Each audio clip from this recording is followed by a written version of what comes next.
Hi to those that are joining now. We're going to give it a couple minutes for everyone to get the link and then get logged in.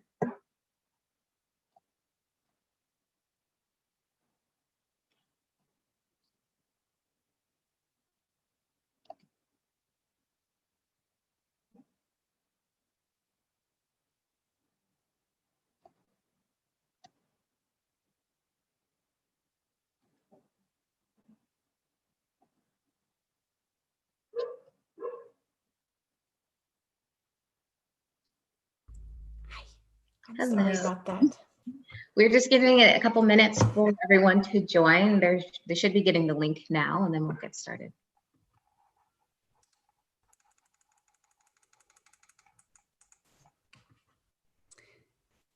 Maybe I can find, oh, there's my background. I was worried everything's broken and nothing works now. Okay. Sorry about that. Always happens at the perfect moment. Let me share my screen.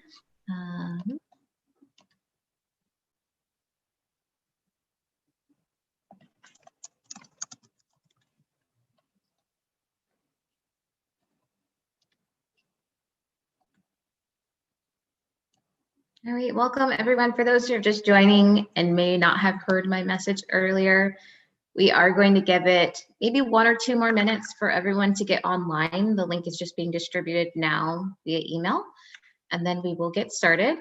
If you have questions as we go throughout the presentation, you can put them in the Q&A section, and they will be answered either during the presentation, they'll be marked as being answered live, or they will be answered in that section as well.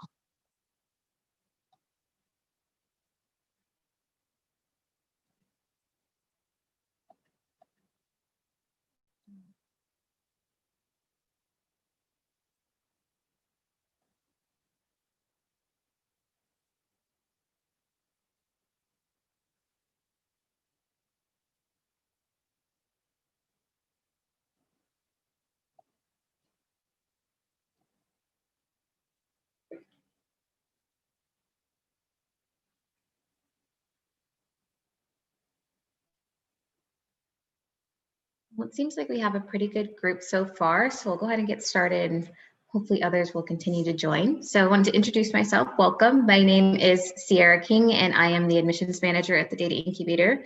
We are a fellowship, scholarship, and placement company, and I am joined by one of our excellent instructors, Anna. We have promised you an excellent info session today where we'll provide you with some tips and tricks and insider help you need to master your CAP proposal. And we will also be sharing our best tips and suggestions for the TDI interview. To start things off, I'd like to give you a quick overview of our program and everything that we offer here at the Data Incubator. As I mentioned earlier, please place your questions in the Q&A section. We will answer them at the end of the presentation. So again, they'll either be marked for live answer or they'll be answered in the Q&A section. As a reminder, our session is an hour long today, so if we don't get to all of your questions, please email us at admissions@thedataincubator.com and we will be happy to help you. We will also put that email in the chat section as well, so you have access. So moving along a little bit about our program, it is thorough. Each week focuses on a different data science tool or approach. In addition to our lectures, we have our students participate in hands-on practice. We really believe in fostering an interactive learning environment, and each week you'll be working on a mini project that focuses on the data science tool you're studying. Our program is very collaborative. We want students not only to work with their colleagues and instructors, but also work on presenting to companies. Part of our program is working on a capstone project that you'll have the opportunity to present to our hiring partner network. You'll get feedback on how to present, how to create a capstone with a clear business objective, and a great portfolio piece to add with interviewing with companies. We are career focused. A big component of our program that we really pride ourselves in is helping our students not only grasp data science concepts, but also getting placed in that field. So we see about 97% of students that go through our program are currently employed outside of academia, and 82% are employed within 6 months of completing our program. So a great example of how to showcase your skills and business application is the Capstone project that our students work on in our program. They'll spend months working on and refining both the technical code base and their presentation of the capstone to appeal to hiring partners. So what this does is it allows individuals with very little experience outside of academia an opportunity to flex their technical muscles and use a real data set. So once they get the technical side down, they start working on the business application of it. By the end of the program, our graduates are able to speak articulately and in detail to any technical or non-technical person, and that's really important, about their capstone project and the value proposition as it applies in a business context. So what are the uses of capstone projects? As we mentioned earlier in this session, a great capstone project can be a useful tool as you navigate future job interviews. They are a great showcase of your skills and ability to work with data to drive business decisions and value. It can also be used to help your resume stand out from other applicants. The best capstone projects in our program are selected to be presented directly to our hiring partner as part of our capstone showcase. And Anna's going to give you a little bit about the capstone project. Thanks, Sierra. So the details of a great capstone project will depend on the project itself. So I'll not give detailed requirements here, but nonetheless, all the capstone projects must meet a few minimum requirements. And those are, number one, a clear business objective. Then we require some data ingestion. So think data pipelines, data collection and processing, cleaning up.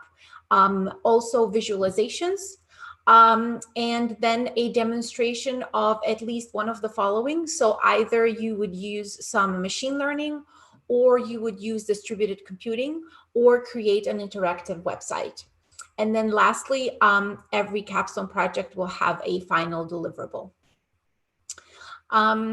We have selected here 2 capstone projects from previous cohorts that stood out and are great examples of what we're looking for at TDI and what employers are excited to see.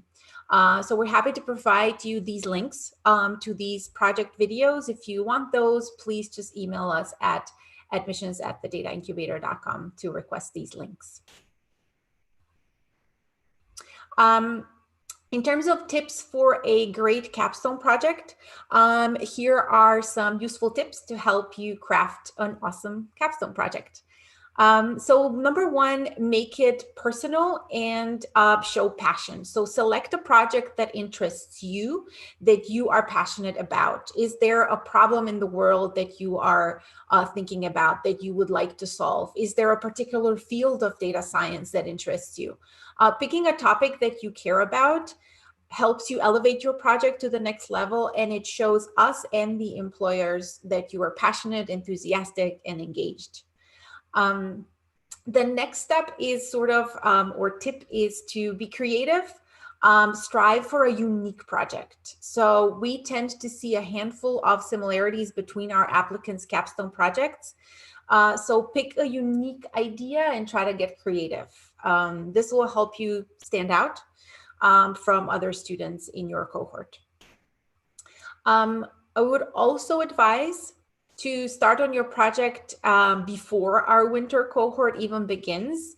If you know that you're interested in working as a data scientist in a specific industry, let's say like healthcare, for example, look for an applicable data set and start working on your capstone project now, and you'll have a head start. So the next step would be to organize your thoughts and create a project outline. So have a clear idea of what you would like to accomplish with your project and the steps that will be needed to make that happen. So think about, where will you find the data? Is the data reliable? What tools and approaches will you use to accomplish your goal? Who's your audience?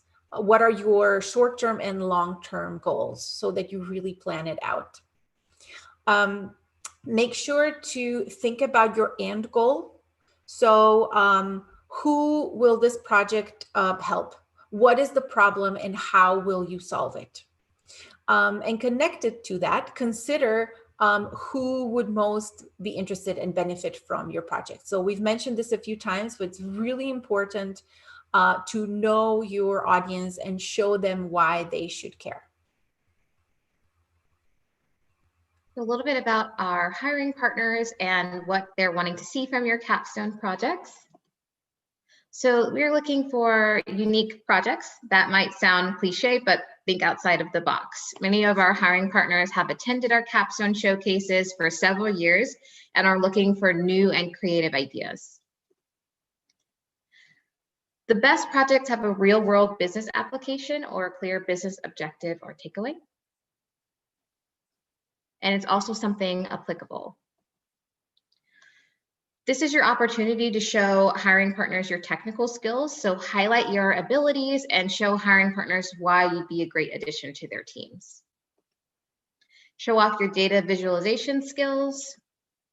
And now perfecting your pitch of your capstone project. Your capstone pitch is your opportunity to tell your story, know your audience, and engage with them. The what matters just as much as the why. So set the stage for what you're discussing, use descriptive language, and make the why easy to understand. The context makes the story more relatable and memorable. How you speak matters just as much as what you're saying. So the tone of your voice speaks volumes. How are you emphasizing what you're saying and the inflections in your voice? Record yourself to assess the type of speaker that you are and watch the recording and take notes. And then review what are your takeaways. You have to pay attention to how you speak. This can matter just as much as what you're saying. And it's obvious when someone is confident and clear, and it is very obvious when a person is not. Another one that may sound a little cliche, end with a bang. Every story has a beginning, middle, and end. If someone only remembers how you ended, what will be the lasting impact you leave with that person? So will your ending leave your audience wanting more? Will it be something that's memorable? That is something that you want to take into consideration as you're creating that pitch. So make sure your pitch is focused. 3 minutes will go very fast. So self-audit, did you understand the main message conveyed? Was the message interesting? Would someone want to learn more? Were you likable during that conversation? Now I'll pass back to Anna to go over admissions interviews.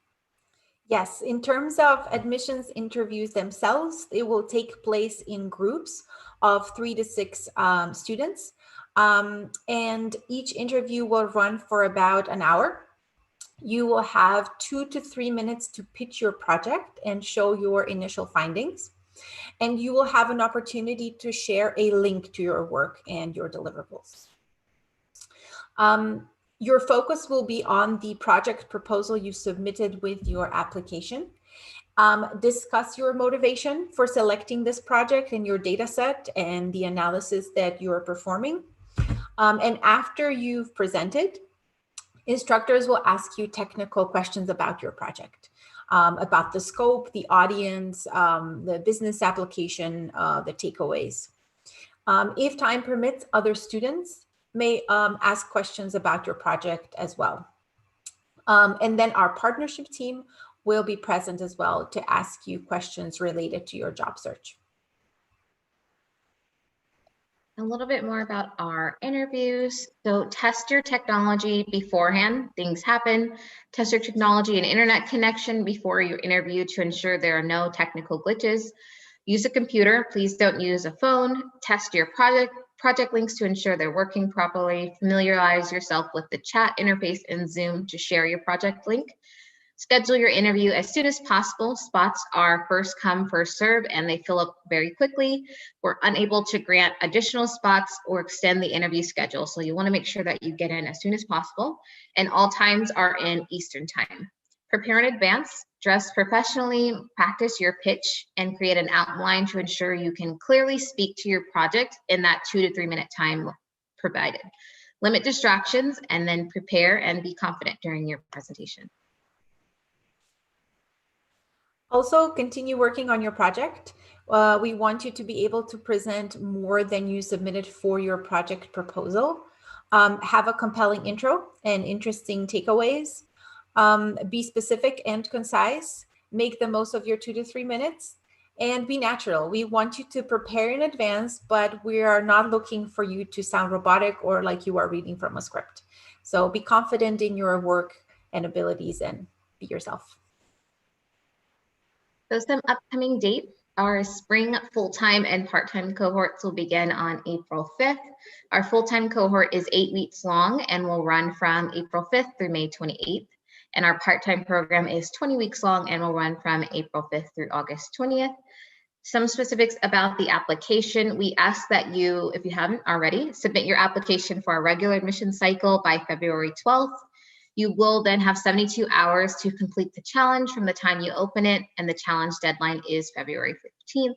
I know some of those who are joining the session are from our early admission cycle, and I saw a couple questions, so we'll go over when you can expect that email to schedule interviews.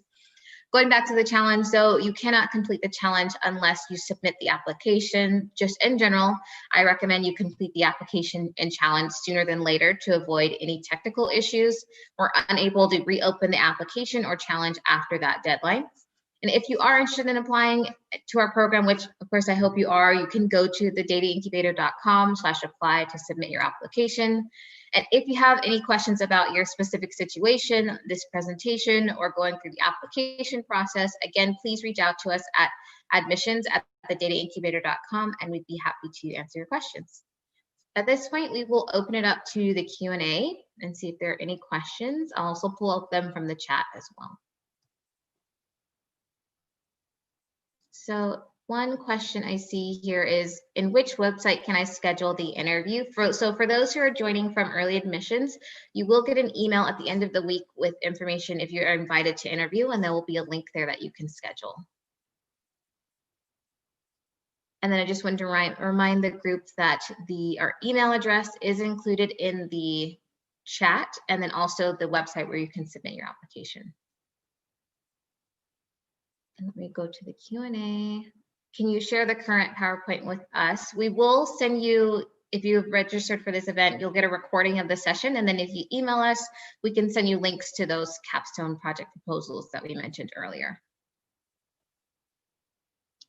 Another question in the Q&A is, when do we hear back if we applied before the end of the early application deadline? So as I mentioned, you will get an email this Friday if you're invited to interview. You will have next week to schedule your interviews, and then interviews will be the following week. At the end of that week, we will be sending out acceptances.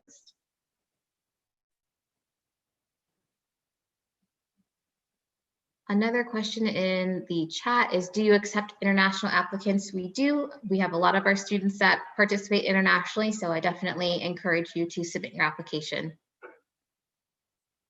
So another question in here is, if we complete the challenge by February 15th, when can we expect the interview to be? So typically you would get an email at the end of the week. So after that challenge will be a link to schedule that Friday to schedule your interviews. You'll have the week after to schedule, and it'll be the following week is when your interview will take place. But all of that will be outlined for you once you complete the challenge. You'll get that email with information. Another question, is the spring cohort online? Yes, all of our cohorts are online for the foreseeable future until it's safe for us to return in person.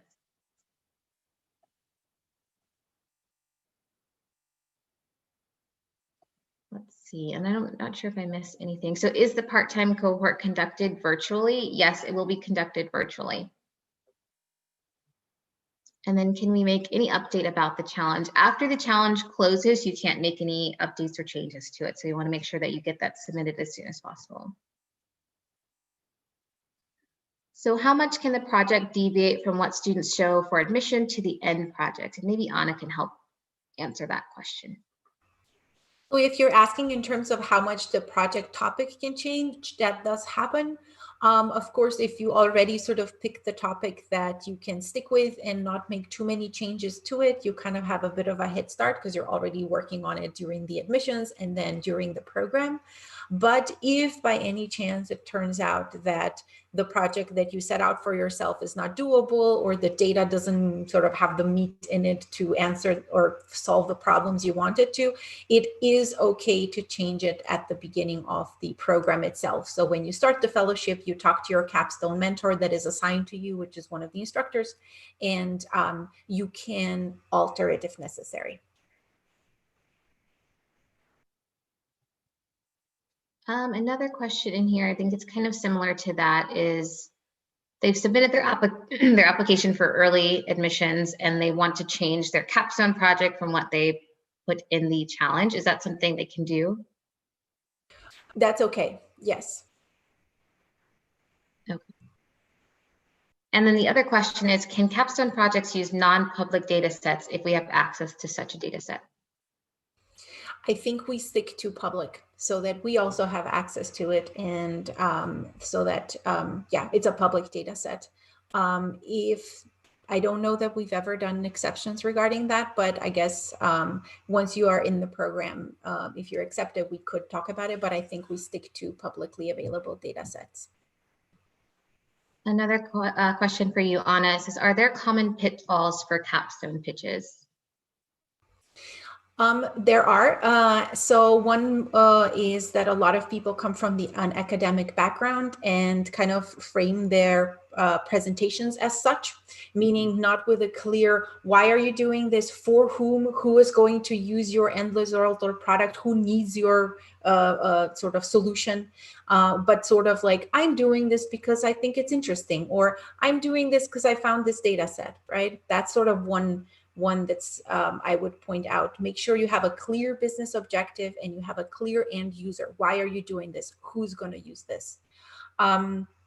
A lot of times the problem is just also kind of setting it out too large, if you will. So something that is not doable in 8 weeks. But I would say those are kind of the top. Another question in here is, how specifically can they make changes to their capstone project? It happens that, for example, you propose a problem or project topic that you have in mind, and you've done a little bit of preliminary data analysis to see that, oh, it looks like it's doable. But then when you actually dig in and start to work on it, you see this is not going to work. The data does not allow me to maybe solve this problem. And in cases like that, you can make a change. You can specifically completely update it, as in you were working on Twitter data to make recommendations for, I don't know, election campaigns, and you switch to a problem on healthcare with a data set focused on something completely different. We don't advise you to do that, but it does happen, right? So if you do that early on enough at the very beginning of the program, that is okay. Another question in here, it says, does the size of the data matter for the Capstone project? I have interesting data, but it is not big data. So partners like big data, of course. If you're working with a lot of data, you can kind of show off like that. That said, it's not all about the size. So you can have a very good project that's not necessarily a big data project. The only worry I would have if the data is not big enough is that it wouldn't allow itself for you to do any proper machine learning. You do need enough data for machine learning, right? So do make sure that you kind of dig in the data set a little bit and try to see if what you are trying to do with it would be doable with the amount of data that's in there. And if it is, that's totally okay. But if you don't have enough data, then that's the problem. Another question here, it says, it seems like we can revise our capstone on the website after submitting the challenge. For the interview, is our project evaluated based on the submitted version or the revised version? It's your presented version. So meaning at the interview, you are going to give a pitch, and that's what's being evaluated. And then another question, would it be some assistance to find better data if the project is good enough? When you start the program, you are given a capstone mentor on the very first day of the 8-week program. So one of us instructors becomes your mentor for your capstone, and you sort of have this person to guide you and help you along in the 8 weeks of your project. And you can discuss with them. They can help you. They won't do the project for you or find data for you, right? But they will definitely help you, give you hints, and help you with whatever you need with your capstone. So yes. And I did see a new one in the chat, but for some reason, oh, here it is. So it says, what is the size that people generally work with for their capstone project? It's everything from a couple megabytes to many, many gigabytes. So it really depends. Some people go for, happen to work with data sets that are really large and potentially even need to use distributed computing to handle that much data. but successful projects can also have a couple 100 MB. And in terms of what is enough is very difficult to say straight out, right? You need to, depending on what the project is and what you're trying to answer, and the kind of, say, machine learning model you might be using, depends kind of how much data is enough to get a good result. So you kind of just have to start to play around with it and see. Another question in here, do very specific projects harm the job search in the end? Are these kinds of pitfalls discussed in the cohort? Yes, all of this is discussed. So we will, you will have Capstone guidance, and you will have weekly Capstone meetings, and sort of help to get rid of the possible pitfalls and how to present a project. Another question related, what is exactly the fellowship's contribution to the students as they develop their capstone project? So now I feel like I'm repeating myself, but basically the contribution is you, when you enter the program, you get a Capstone mentor. That person has meetings with you weekly. You have meetings in a sort of group meeting sense with the groups of 3 or 4 other fellows, where you discuss your project on weekly basis. You get feedback for your pitches, which you also submit every week. You submit a pitch, and sort of it gets better and better every week. So you basically get help in just making the project itself, training the model you might have. How are you going to make your deliverables? So you're learning the tools and the data science skill set from that side, but you're also learning how to perfect your pitch, how to make it better, how to present better, how to talk about something complicated that the person you're talking to doesn't know anything about for 2-3 minutes in a way that they'll understand it. What's important, what's not important, all of that you'll learn with the help of your mentor and your peers. Another question in here in the Q&A section, is the computing infrastructure provided by the TDI or one responsible to get own AWS kind of computing resource?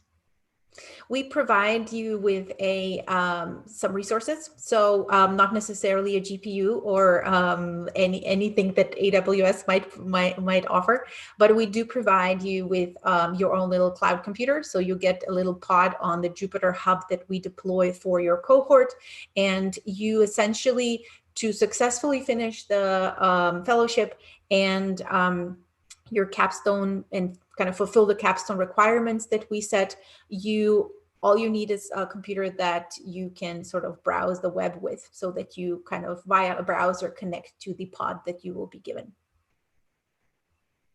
So another question here, are there trends you have seen in capstone projects since the beginning of the TDI programs?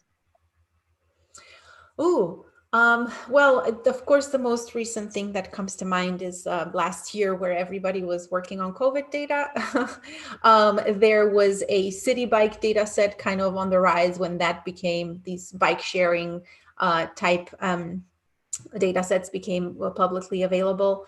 But I would say overall, we are getting better at, I guess, guiding people. So I would say that the capstones are getting better in terms of how people pitch them and what the final products look like. I don't know that I could say that there's a general trend in either the technology used or a particular topic. And another question in here, is it necessary that your data must be collected from multiple sources?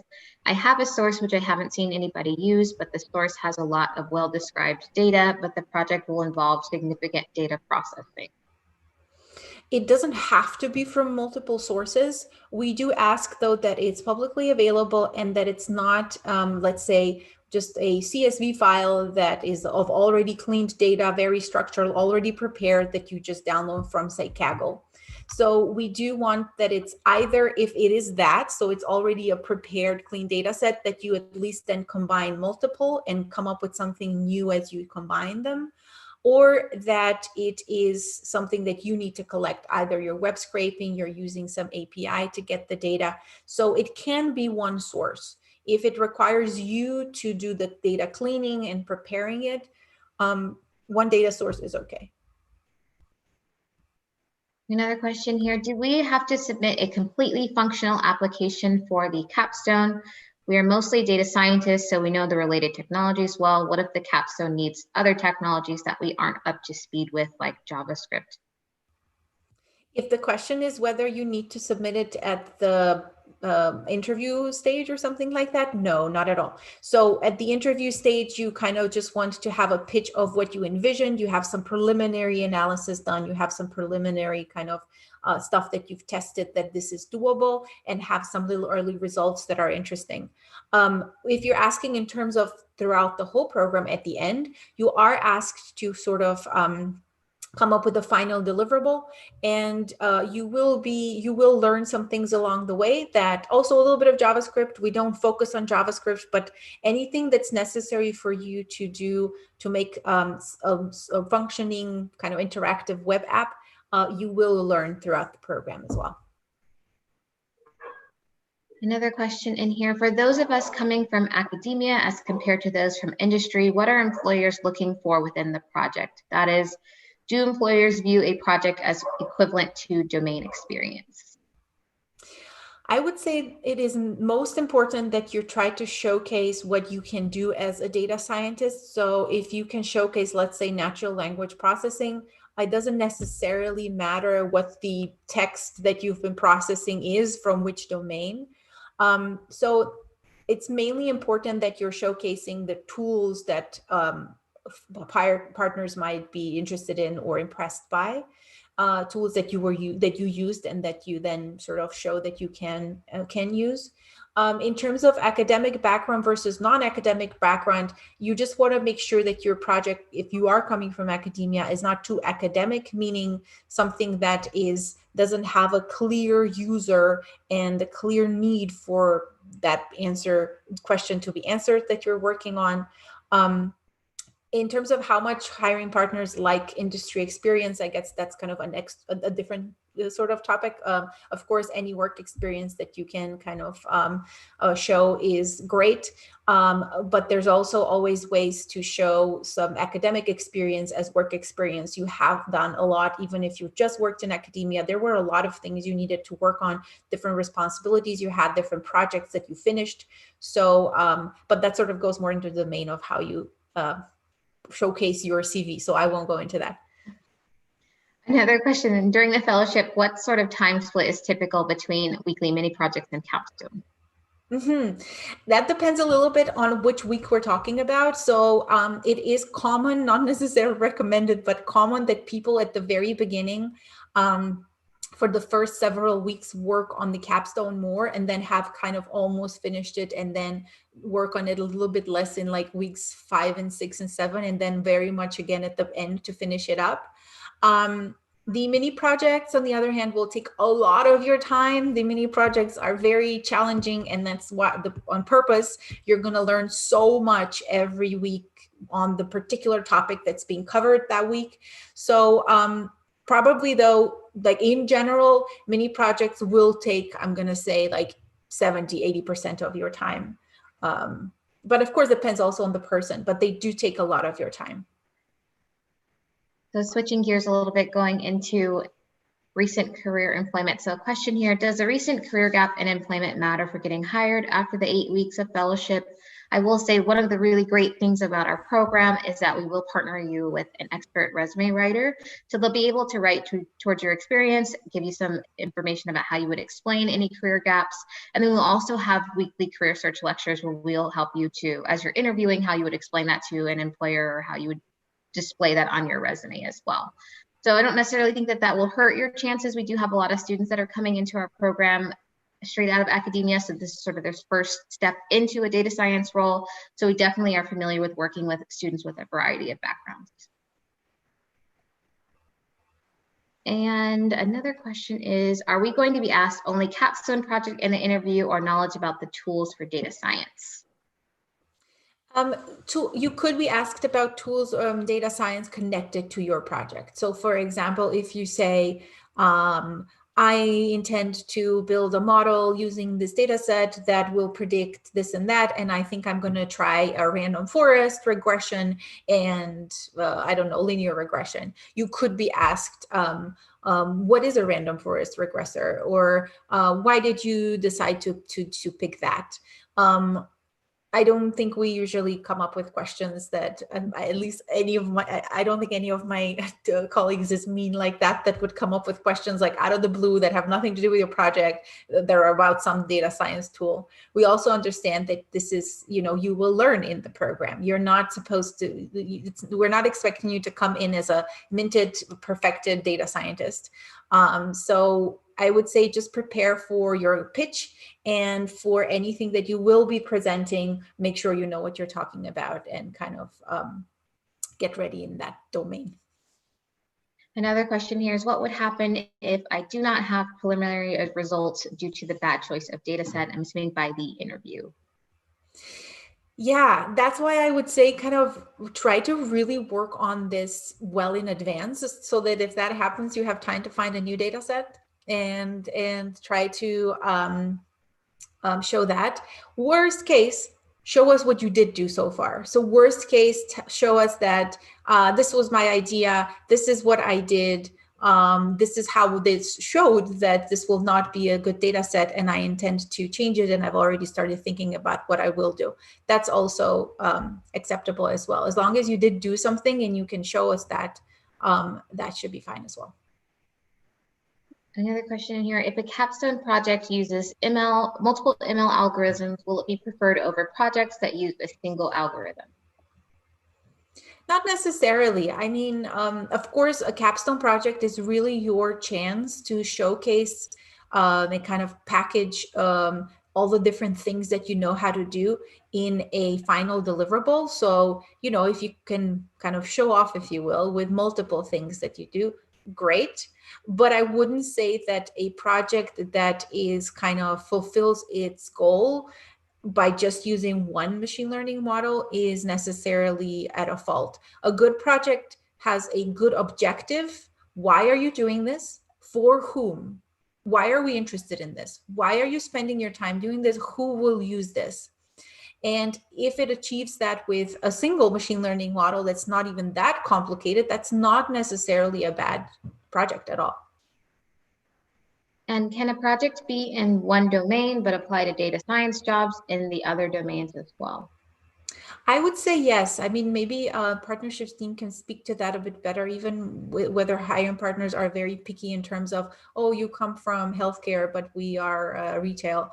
I don't think so. Of course, yes, if you already know where you would like to, what industry you would like to work in, try to find a data set that fits there. But and maybe some partners are pickier than others, but in general, the beauty of data science, at least from my perspective as a data scientist, is that the toolbox that you use will be very similar, actually, across industries. There is domain knowledge that is really important for each industry that you work in, and let's not neglect that. But the data science toolbox you can go from one industry to the next, and people do that all the time. So if you know that you're interested either transitioning to a particular industry, I think data science is kind of one of the professions where you really can move from one industry to the next with your toolbox.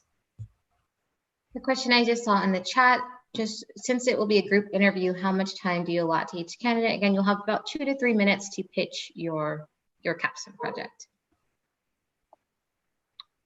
And let's see. So is it okay to answer to who will use this if it's a very niche field that is not necessarily important here in the US?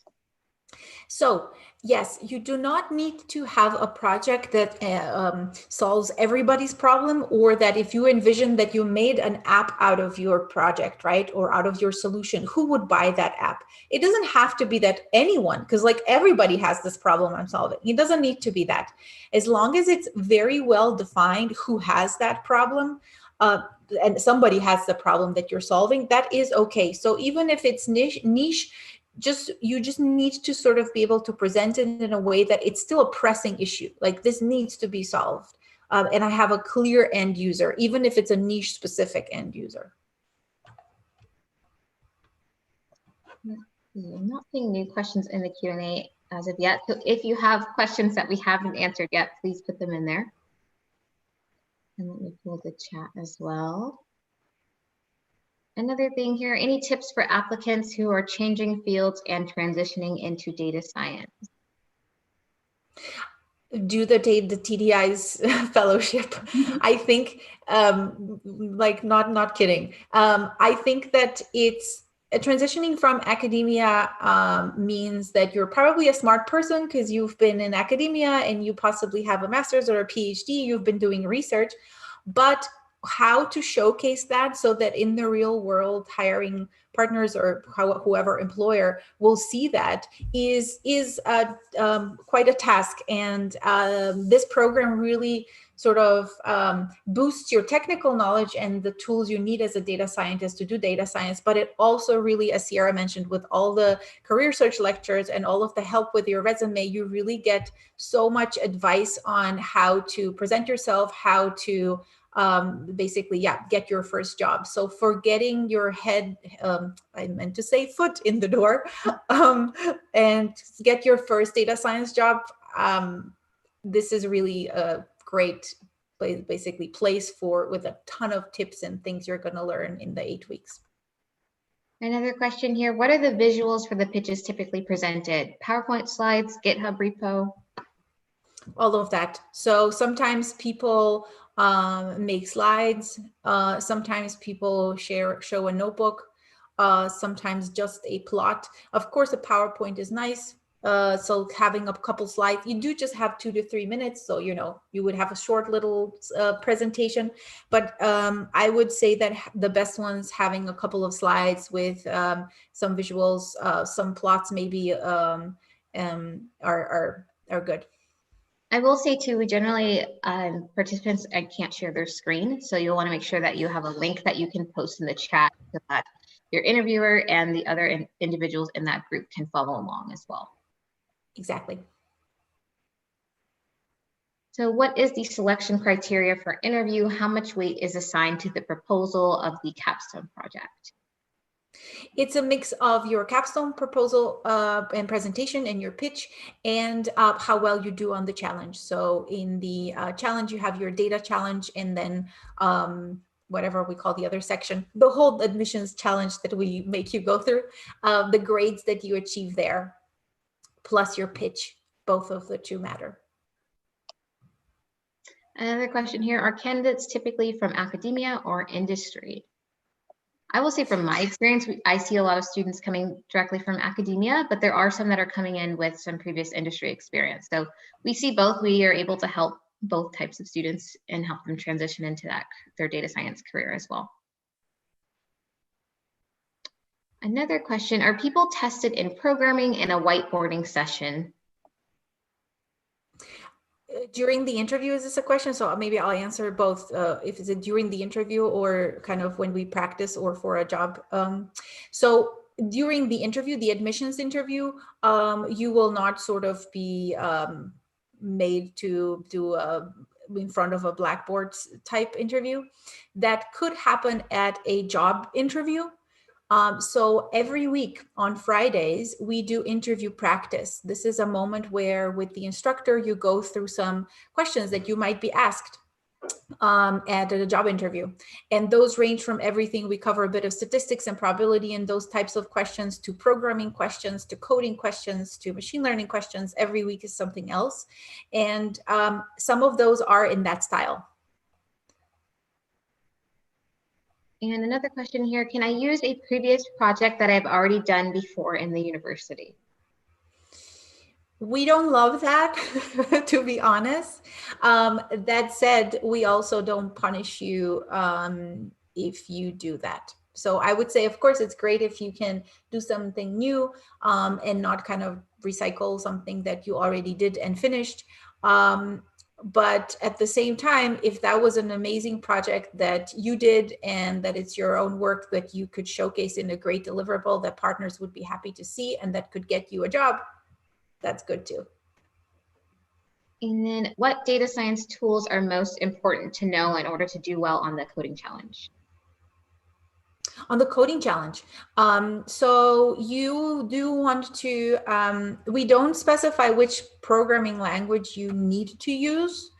If you use Python, which is what we use in the fellowship throughout, The important thing will be to use pandas for data processing. So for the part of the challenge that requires you to do some data processing and data analysis, pandas is the library you want to dig into.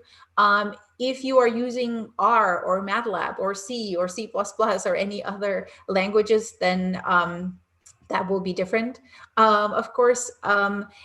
But I would say just Python, and then in that case, probably pandas.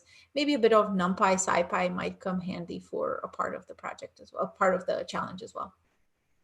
And for the Capstone project proposal, can we use a data set which is public, but access needs to be granted first? That's not a problem. That's okay. And let me go to the chat. So will the program introduce internship opportunities? So as of right now, that's not an option that we are offering to our candidates. I think maybe if you can clarify within the program or with our hiring partners.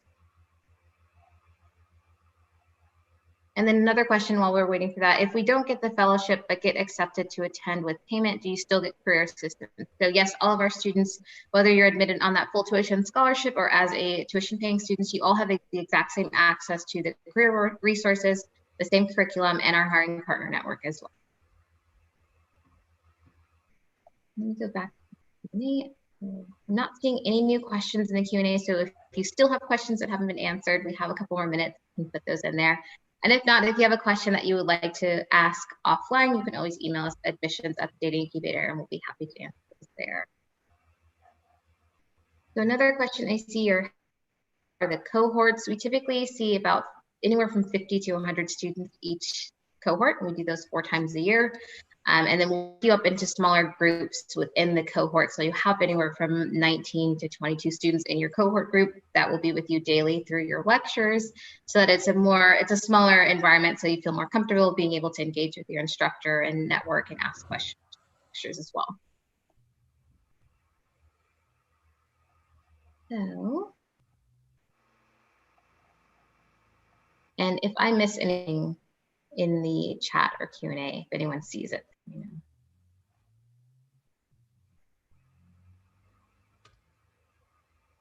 So another question here, are SQL and web scraping skills tested on the coding challenge? You mentioned just Python and pandas. Those are not tested on the challenge, but they are part of the mini projects. Yeah, both of those. Let's see. So this one says, which area has more jobs in general, NLP or computer vision? I will choose the project based on your answer. Oof, I would say both. NLP definitely has, I think we see that a lot. And also NLP has some sort of exciting neural networks, right? That are sort of cutting edge or pushing the envelope in what NLP can do. So maybe NLP, but probably both. If I had to pick, I would probably pick NLP just because I like the BERTs and all the other neural networks models that do all sorts of mind-boggling, amazing things with NLP. But that's just my preference. Another question here, how much Python programming is expected going into the challenge?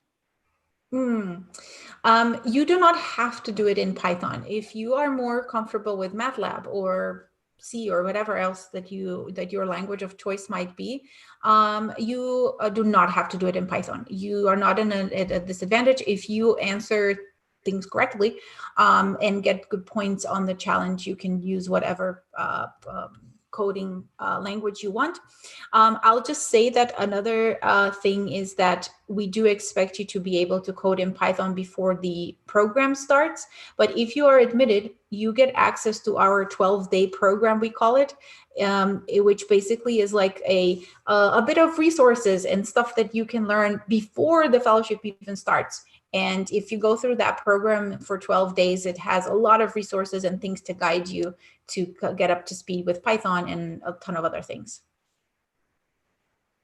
Another question here, are there any good lists of typical projects we can consult for inspiration? I will say we do have those 2 projects that we showed in our presentation. So if you email us at admissions@thedataincubator, we'll be happy to send you those. I don't know, Anna, if you know any other lists. I think that there might be a couple more on YouTube, and maybe also on the old blog, but I would say that the 2 that Sierra mentioned are probably the best, kind of showcase everything that's kind of like what you really want to be part of your project. So I would check those out.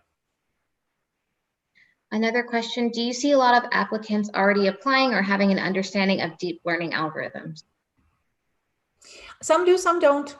So it's not a requirement that you are coming into the program and you know deep learning. No.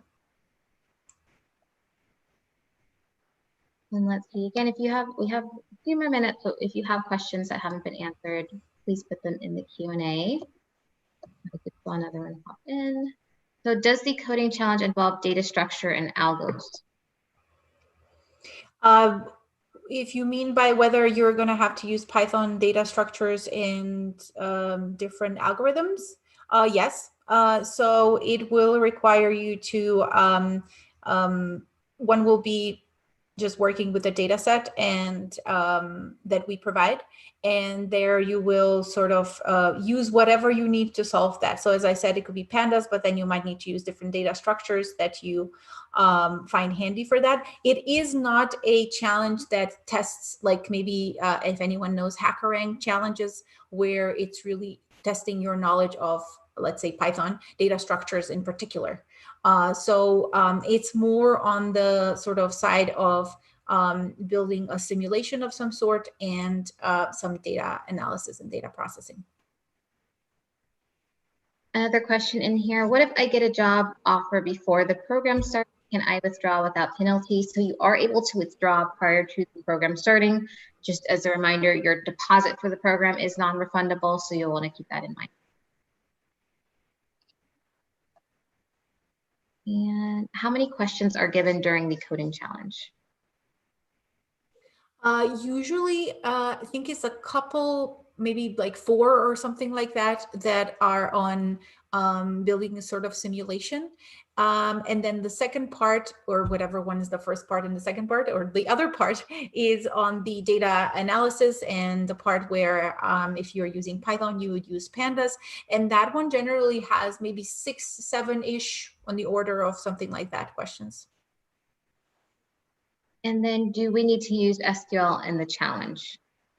Not in the admissions challenge. You can if you want to. So, right, the data wrangling part of the admissions challenge can be done with SQL. If you're a SQL wizard and you really want to, you could do it with SQL. You do not have to. We don't test for SQL specifically in the admissions challenge. And for the capstone proposal, that is part of the application, we are required to provide links to 2 assets and also a script. Could you kindly provide more clarity on what level of analysis we are expected to submit? This would be like a preliminary data analysis. So basically you want to come up with maybe a plot or 2 showing some relationships within your data that show that you could do what you set out your project to do. Some people will already try to train a little machine learning model, and maybe you'll have a plot of comparing the model performance of a couple different models.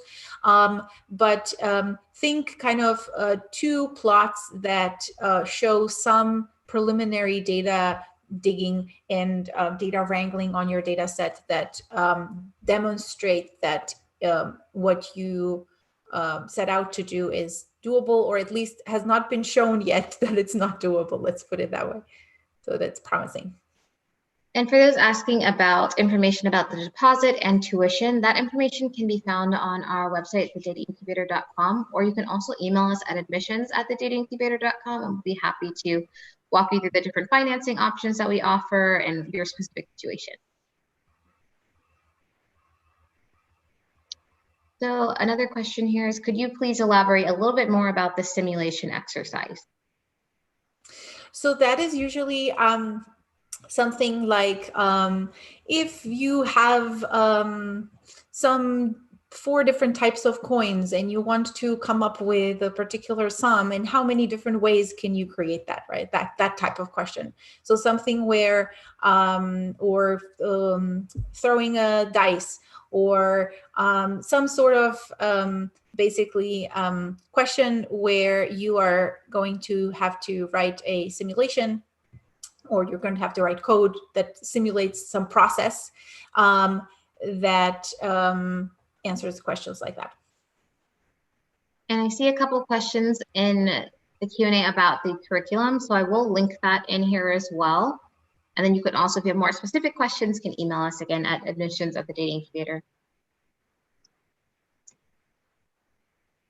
And another question in here, does anyone come into the fellowship with a strong math research background, but very little machine learning knowledge? Mm-hmm. Yeah, that happens. And that's a good background to have if you want to learn machine learning. Okay, so I just sent out the curriculum for those asking. Let's see. I'm not seeing any other questions. We do have, maybe take one more. So let's see. Do you also want an analytical solution to the simulation questions during admissions interview? No. So we do ask that you provide in the challenge, that you provide the code that you, for your simulation and for your data wrangling portion of the admissions challenge. So we do want to see that code, but yeah, we won't make you derive any analytical solutions. I think those are all the questions we'll have time to take today. I apologize if we didn't get to all of your questions, but as we mentioned, you can email us at admissions@thedataincubator. We'll be happy to answer those there. And then you also will be getting a recording of this session a little bit after it ends. So if you wanted to review it again or see any of these questions answered, you can review that there. And again, please email us admissions@thedataincubator.com. Thanks so much for joining us today, and we look forward to seeing your applications. Thanks, everyone. And